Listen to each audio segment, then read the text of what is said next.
Si j'entre dans la demeure de ma maison, si je monte sur le lit où je couche, si je permets à mes yeux de dormir, à mes paupières de sommeiller jusqu'à ce que j'ai trouvé un lieu pour l'Éternel, des demeures pour le puissant Jacob.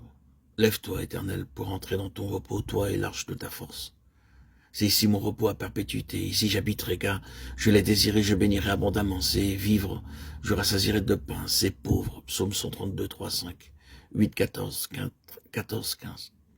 Le premier facteur se trouvant à la base de la bénédiction est la satisfaction de Dieu. Dieu, trouvant sa satisfaction, lève-toi, Éternel, pour entrer dans ton repos. Ici, nous avons le Seigneur venant se reposer dans sa maison. Ceci ne doit pas être interprété mentalement de façon littérale. C'est le fait que le Seigneur a une base de parfaite satisfaction, qu'il possède des choses selon sa pensée, selon son cœur, et qu'il trouve exactement ce qu'il cherche constamment. Et c'est ici mon repos à perpétuité, ce qui répond au désir de son cœur lui est assuré. Et il est donc possible de lui dire, lève-toi, Éternel, pour entrer dans ton repos. Le souci de David était que le Seigneur soit en tout premier lieu satisfait. Dans ce passage, vous remarquerez que David met de côté tout ce qui lui est propre. Chez David, le Seigneur tient la première place.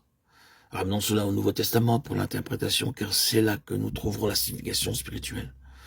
Nous sommes en train de méditer sur toutes choses en Christ, et parmi ces choses, et non la moindre, se trouve la satisfaction de Dieu, la venue de Dieu, pour se reposer dans son tabernacle. C'est ce qui était en vue quand l'Esprit descendant sous la forme d'une colombe se posa sur le Seigneur Jésus. La colombe retournant dans l'arche pour se reposer typifiait l'Esprit venant se reposer en Christ, la satisfaction de Dieu. Celui-ci est mon Fils bien-aimé en qui j'ai mis toute mon affection. Matthieu 3, 17. Je trouve mon repos, je suis parfaitement satisfait. Ici, j'ai tout ce que je désire. Ainsi l'Esprit, comme une colombe, symbole de paix et de repos, se posa sur lui. Le Seigneur Jésus répond à tout ce que le cœur de Dieu désire. Et en lui, Dieu entre dans son repos. Quand vous et moi mettons de côté tous nos intérêts et concentrons toute notre sollicitude sur le Seigneur Jésus, en sorte qu'il ait la première place et possède tout, nous procurons du repos à Dieu dans nos vies, préparant ainsi le terrain pour la bénédiction. C'est là que l'Éternel envoie la bénédiction. Ou donc, premièrement, là où il a trouvé son repos, sa satisfaction, sa joie. Le Seigneur ne bénit ni vous ni moi en tant que personne naturelle. Le Seigneur ne bénira pas ma chair ni la vôtre. La bénédiction du Seigneur vient reposer sur son Fils présent en nous. L'onction que vous avez reçue de lui demeure en vous. 1 Jean 2, 27.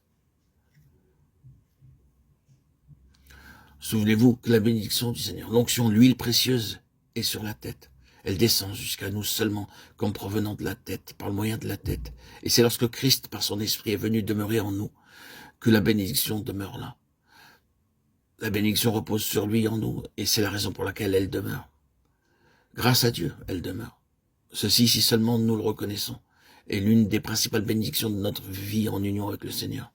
Nous, en nous-mêmes, ne demeurons pas pendant 5 minutes. Nous pouvons être aussi changeants que le temps. Le matin, nous pouvons être une certaine personne, l'après-midi une autre, et le soir encore une autre.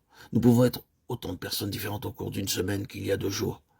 À un certain moment, nous nous sentons spirituellement dans une forme magnifique et nous pensons que jamais plus nous ne serons découragés.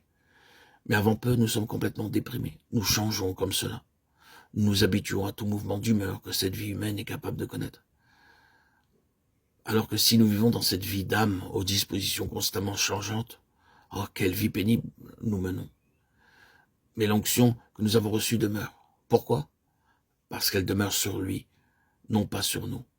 Et le Seigneur est le même hier, aujourd'hui et éternellement. Hébreux 13, 8. Il n'y a aucun changement de la part du Seigneur, Jésus en nous.